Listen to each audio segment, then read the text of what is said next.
I just got my hands on a very exciting lens. This right here is the Sony 28 to 70 millimeter f2.0. An insane lens, but at what cost? That's what we're gonna talk about today, because I have this lens for one day and I thought, let's go out and shoot some photos of me, and as well, let's talk about this lens at the same time. First, we need a tripod. We need another camera body with the 28 to 70. You wanna make sure it's locked and loaded because that's a lot of money right there if it drops on the ground. Then I need one more thing in order to take portraits of myself. This right here. This might look like ancient technology, but this allows me to get some movement if I'm shooting portraits of myself. It's called an intervalometer. All you gotta do is connect it to your camera, then you can set it to take photos every few seconds, and then you can get some nice movement and shots. Okay, how is the weather looking out today? Raining with a little bit of moodiness. That's okay. I think I have the perfect spot for a rainy day. Let's go, let's go. Now, in the past when I was shooting weddings, I was a huge fan of just shooting with prime lenses all the way, because I wanted to get that nice creamy bokeh. But now with zoom lenses all becoming f2.0, kind of changes the game a little bit. It also is kind of tempting because back in the day, especially when I shot weddings, I always had to have like two camera bodies at the same time. You know, one prime lens for like a 24-35 and then another one for a 50 or 85 mil, which meant that I always had to have two camera bodies on me, you know, the whole camera strap harness system. But now, if you could just shoot with, for example, the 28 to 70 at f2.0, I could just have one camera body all day long and not have to switch back and forth. So again, that is pretty enticing. Here we are again at my favorite spot. I know, I shoot here all the time, literally, but I'm just such a sucker for leading lines and just this framing and symmetry. It just fits my creative brain. All right, first we gotta get the valometer hooked up into here. It's always very hard with one hand. There we go. Now with this, I can set the interval of how often it takes a photo and how many photos. I can press play, and then I can try to pretend like a model out there. All right, it's time to test out the 28 to 70, and of course, because it is f2.0, we're gonna shoot at 2.0 to see how much depth of field and just the bokeh and just how it looks. And we'll shoot both at 28 millimeters, 50, 70, to get a nice wide range of portraits of myself. Maybe I'll even get a new updated profile picture out of this.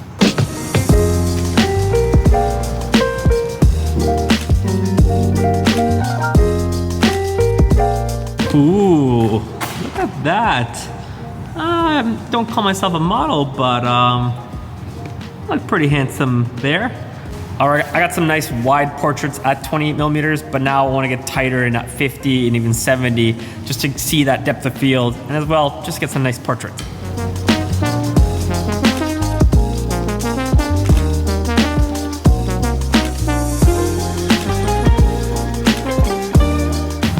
Nice. Got some pretty like standard good portraits, but let's now play around with just like the leading lines and framing in this little alleyway here. Pick up the iPhone, don't want to leave that on the ground. I was thinking of using this frame right here with me sitting on, you know, the railing right there. I think that could look pretty nice.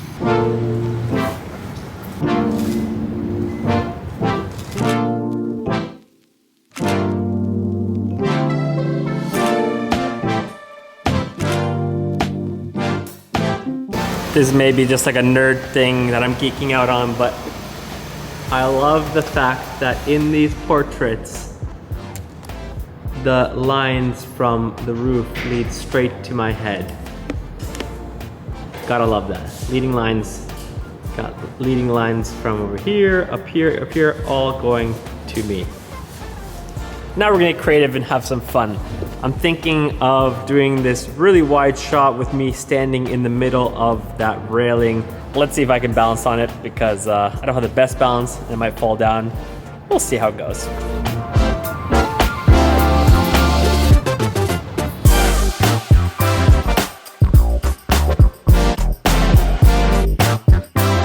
All right, I've run out of portrait ideas.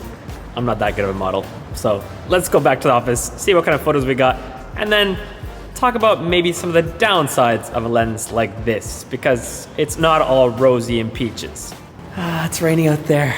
Buddy, we're just gonna have to brave the rain, okay? You ready, tripod and camera? Don't drop. It's raining out here. Let's get into the office quickly. It's a good thing that I do have these rooftop spots to test out lenses and take portraits though, because in Finland, it's raining all the time. That means I could never shoot or take photos if I didn't have those kind of spots. So, thank you, office spot. All right, let's see what we got today. Oh, I actually gotta put it in the card reader. All right, let's see how these photos look.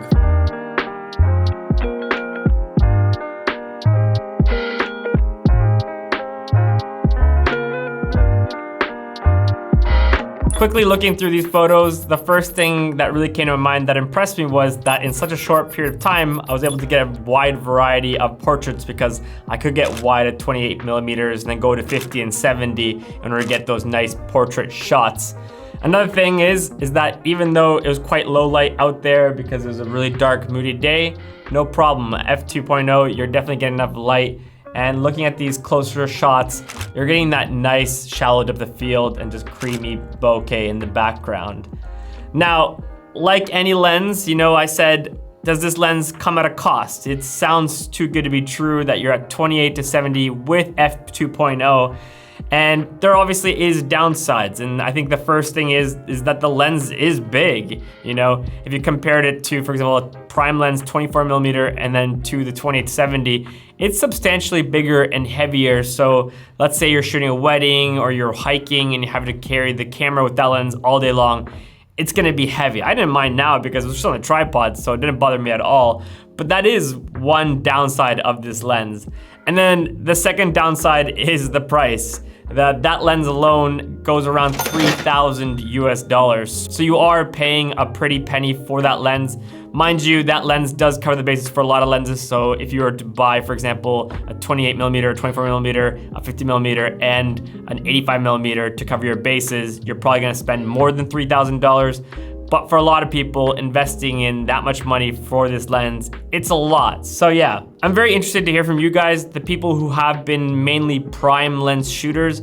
Would you consider switching over to a zoom lens like the 28 to 70 f2.0 because of that extra from 2.8 to 2.0? And as well, for the people who maybe are zoom lens users, would you rather go to prime lenses? Do you feel like this lens is just too big and too heavy and too expensive and you'd rather go to prime lenses that are maybe a little bit more affordable and a lot smaller? Drop your thoughts in the comments. I would love to hear, what do you guys think about this lens? Would you buy it? Do you see a use for yourself, or is it just overkill for your needs? Hope you guys enjoyed this little fun, spontaneous portrait session. I thought, you know, I have one day with this lens and I gotta send it back to Sony Nordic. They were kind enough to let me borrow it for the day, so I just thought, let's make something happen. We'll see you in next week's video, okay? Enjoy.